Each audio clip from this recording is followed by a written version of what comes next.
Hallo zusammen und herzlich willkommen zu The British Pint. Ja, ich habe einen Monat lang Videos gedreht, ohne zu wissen, wie ich den Kanal nenne. Das hat sich jetzt aber erledigt. Ich denke, der Name passt ganz gut. Und heute ist nicht Brautag, sondern heute erkläre ich so ein bisschen was zu den Malzen, wie sie in englischen Bieren typischerweise verwendet werden. Wir haben ja im Deutschen als hellstes Malz das Pilsner Malz. Das gibt es im Englischen auch. Das heißt dann entweder Lager Malt oder Extra Pale Malt. Und das ist im Deutschen typischerweise verwendet, aber im Englischen ist das nichts Traditionelles, sondern etwas, was dann für die Craft-Bier-Brauereien zum Nachbrauen von deutschen und amerikanischen Bieren verwendet wird. Die nächste Malzsorte ist das Pale Ale Malz. Man sieht farblich keinen Unterschied zwischen den beiden und man merkt es dann nur nachher im Bier. Das Pilsner Malz ist bis maximal 5 EBC. Und das Pale Ale Malz, das beginnt bei 5,5 bis 7,5. Ist also ein klein bisschen dunkler. Vom Geschmack unterscheiden sich die beiden aber enorm. Also ich bin jemand, der mag Biere aus Pilsner Malz kaum. Und ich liebe Biere, die mit Pale Ale Malz gemacht wurden. Das Pale Ale Malz hat einen honigsüßen Geschmack. Wenn man so einen Teelöffel kaut, dann merkt man das direkt. Ich habe tatsächlich das Pilsner Malz schon lange nicht mehr so probiert. Ich werde das vielleicht gleich nochmal machen und da was dazu sagen. Aber das hat einen stärkeren Malzgeschmack. Es ist ein bisschen nussiger als ein Pilsner Malz. Ja, und insgesamt schmeckt es für mich einfach viel eher nach richtigem Malz als nach etwas zu dünnem. Das nächste Malz in der Reihe, wenn man nach Farbe geht, wäre das Wiener Malz. Das habe ich jetzt nicht da. Das ist einen Ticken dunkler als das Pale Ale Malz. Und zwar ist das im Deutschen so zwischen 6 und 9 EBC. Jetzt ist das im Englischen aber nicht so streng gehandhabt. Die haben nämlich noch das Mild Malt, das milde Malz für Mild Ales. Und das ist im Englischen häufig einen Ticken dunkler als das Pale Ale Malz und entspricht dadurch also fast gänzlich in seinen Eigenschaften unserem Wiener Malz. Das Einzige, was ein bisschen anders sein könnte, ist, traditionell waren die Mild Malts eigentlich dafür da, dass sie mit wenig Malz ein ganzes Bier enzymatisch aufbereiten konnten. Also die Diastasekraft war sehr hoch und der Stickstoffgehalt war sehr hoch. Das ist, glaube ich, allerdings heutzutage nicht mehr so streng genommen. Dann gibt es im Englischen Vienna Malt. Das ist dann manchmal genau das gleiche wie das deutsche Wiener Malz und manchmal ist es noch ein Ticken dunkler bei 12 EBC.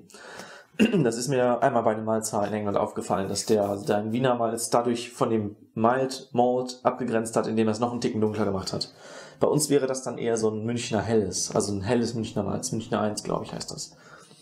Das nächste Malz in der Reihe ist dann das Münchner Malz. Und das ist ein Basismalz, das man auch noch komplett verwenden kann, um das Bier zu 100% zu brauen. Das ist jetzt von der Farbe ein kleinen Ticken. Ich glaube, das sieht man hier in dem Video. Einen kleinen Ticken sieht man es an dem Malz, dass das dunkler ist. Das macht die Biere aber schon ordentlich dunkel. Das hat eine Farbe von 20 bis 25 EBC. Und wenn man damit ein Bier zu 100% macht, dann wird das normalerweise sehr, sehr malzig. Das heißt, es kriegt Aromen von Brotrinde, von Brotkruste. Ich hatte aber auch schon mal ein Bier von einem Bekannten in der Hand. Der hat das mit der Fermentis S33 fermentiert, wo das Bier extrem nach gebrannten Mandeln geschmeckt hat. Und das war wirklich ausgezeichnet. Ich habe das selber mal probiert mit einem 100% Bier untergärig, mit meiner Imperial Yeast Harvest Lager.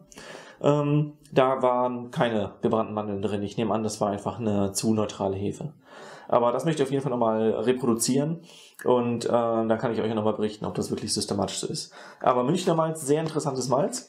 Im Deutschen traditionell in Verwendung bei allen dunklen Bieren, also dunkles Weizen kriegt zum Beispiel das Münchner Malz und dann dunkles Weizenmalz. Und auch wenn man ein untergäriges dunkles kauft, ist da meistens Münchner Malz drin.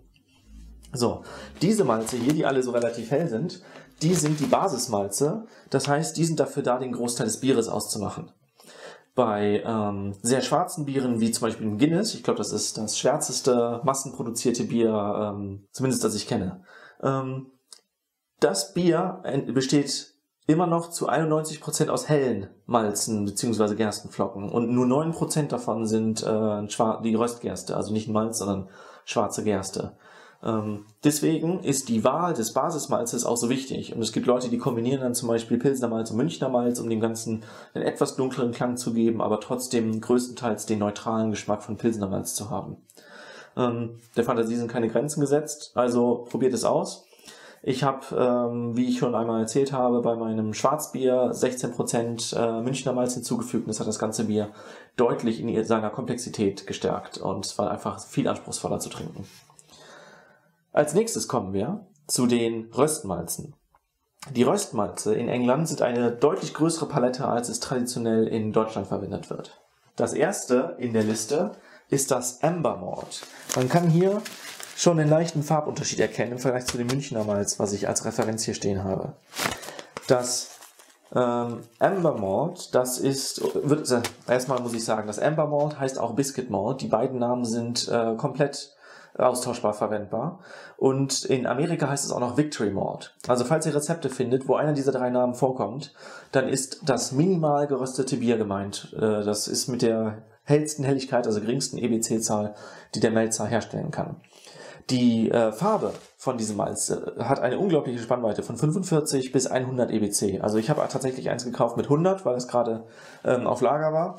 Ich glaube, der Durchschnittswert sollte um die 60 sein und 45 wäre dann der Extremfall. Dadurch, dass das ein geröstetes Malz ist, kann man das nicht zu 100% in der Schüttung verwenden, weil die Enzyme tot sind. Das ist also immer als Zusatzmalz für Aromen und extra Funktionen. Dieses Malz habe ich noch nicht probiert, aber ich werde bei nächster Gelegenheit ein Mild Ale damit brauen und dann mal gucken, ob ich da schon rausschmecke, wie das schmeckt. Ein Röstmalz prinzipiell hat immer einen relativ starken Geschmack und ich kann mir vorstellen, dass hier so leichte Anklänge von verbrannten oder einfach stark gerösteten Eigenschaften sind. Vom Geruch her riecht es sehr ähnlich wie Mehl tatsächlich. Also es hat so einen sehr neutralen Charakter und man merkt nur, dass es Getreide ist. Ja, vielleicht werde ich nachher auch mal einen Teelöffel davon mampfen und euch beschreiben, wie das schmeckt. Kann ich noch was dazu sagen? Ja, da ich nicht so viel weiß, nicht so viel. Aber das lernen wir ja vielleicht beim nächsten Bier. Das nächste in der Liste ist das Brown Malt. Ja, wo kann man die Körner sehen? Hier auf der Seite. Brown Malt ist deutlich dunkler als die anderen Malze und hat jetzt in diesem Falle eine Farbe von 150 EBC. Das ist auch tatsächlich so der typische Wert, 150, 160, vielleicht geht es noch hoch bis 200. Und das ist ein Malz, das tatsächlich einen sehr harschen Geschmack haben soll. Ich habe das noch nie verwendet, ich habe aber auch dafür ein Bier in der Pipeline. Dann beschreibe ich euch einfach beim nächsten Mal, wie das ist. Das werde ich jetzt auch nicht anbrechen, um das zu verkosten. Weil wenn dieses Malz verwendet wird, zum Beispiel in einem echten Brown Ale, das nicht nur mit Karamellmalzen dunkel gemacht wird, sondern auch mit diesem Malz hier, auf genau die richtige Farbe, dann sollte man das Bier schon länger reifen lassen. Also das habe ich jetzt auch in der Lektüre gelesen, verschiedenen Büchern. Kann mir vorstellen, dass das durch die Farbe ja schon erkennbar einen deutlichen Röstgeschmack hat und der muss sich einfach durch Lagerung abrunden. Die nächste Stufe wäre dann das Pale Chocolate Malt. Das sieht jetzt schon so dunkel aus wie auch andere Röstmalze. Es hat aber tatsächlich nur eine Farbe von 600 EBC. Nur. Das Pale Chocolate Malt habe ich auch noch nie benutzt. Ich habe aber schon Biere getrunken, die das benutzen. Und ich kann mir vorstellen, dass es einfach ein bisschen milderes Aroma gibt als volles Chocolate Malt, was ziemlich genau die doppelte Farbe hat. So um die 1000. Aber das kommt ja gleich noch. Das werde ich dann wahrscheinlich in der ferneren Zukunft, ich habe noch kein Bier damit rausgesucht, in der ferneren Zukunft mal brauen und mir mal angucken, ob ich davon genauso viel verwende wie von der maximalen Schüttung Chocolate Malt, die ich bisher benutzt habe. Das war ein Chocolate Stout. Und schauen, ob ich da den Unterschied schmecke und wie ich das charakterisieren kann. Ja, ist in Deutschland auch relativ unüblich, aber mittlerweile gibt es schon öfter mal einen deutschen Melzer, der das auch herstellt. Und natürlich gibt es mittlerweile ganz viele Läden, die die englischen Malze vorrätig haben. Das nächste in der Runde ist das Chocolate Malt. Da habe ich jetzt hier nur die kleine Tüte zur Hand, aber das ist hier trotzdem erkennbar. Es ist einfach sehr dunkel. Es sieht schon schwarz aus. Es ist vielleicht noch hauchfein dunkler als das Pale Chocolate Malt. Und das hat hier eine Farbe von 1000 bis 1100, glaube ich. 1100 bis 1200. Der Durchschnitt ist, glaube ich, auch bei 1100. Chocolate Malt ist ein stark geröstetes Malz und das ist so stark geröstet, dass einige Teile auch karamellisieren. Das kann bei den anderen auch der Fall sein, aber beim Chocolate Malt ist das so die typische Eigenschaft. Im Deutschen entspricht das dem Weyermann Carafa 2 oder auch jedem anderen Malz in der entsprechenden Farbe, was geröstet ist und was von einem beliebigen Melzer kommt. Das Interessante ist nur, dass das Malz ist, was im Deutschen typischerweise in den Rezepten als Röstmalz oder Farbmalz genannt wird, wenn sonst nichts dabei steht. Also wenn ein Rezept 100 Gramm Röstmalz enthält, dann ist das Carafa 2 gemeint. Mit einer Farbe von ungefähr 1100 EBC. Ich habe mit diesem Malz, was ich halt als Chocolate Malt verwende, das ist jetzt hier Carafa 2, habe ich schon tolle Stouts hergestellt, tolle Porters hergestellt. Manchmal benutze ich das auch zum Färben von Bitters, wenn die halt von ihren 10 EBC doch auf die 25 runter sollen, damit das typisch englisch aussieht. Englische Brauer benutzen normalerweise dunklen Karamellsirup, aber wenn man das Reinheitsgebot achten möchte, dann muss man halt schwarzes Malz dazu tun. Ja, was kann man noch dazu sagen? Es hat einen intensiven Röstgeschmack, der allerdings nicht so ist wie zum Beispiel Röstgerste. Röstgerste schmeckt relativ stark nach Kaffee, nach dieser Art von Röstung. Während das hier eine andere Art von Röstung. Es ist einfach so eine mildere, leicht angebrannte Röstung. Wenn man das Malz probiert, schmeckt es extrem bitter, extrem verbrannt und man kann es eigentlich nur zum Abgewöhnen mal ausprobieren. Ich finde es furchtbar. Ich habe auch nie einen Unterschied zwischen diesem Malz und dem noch bitteren, noch dunkleren, der gleich als nächstes kommt, festgestellt.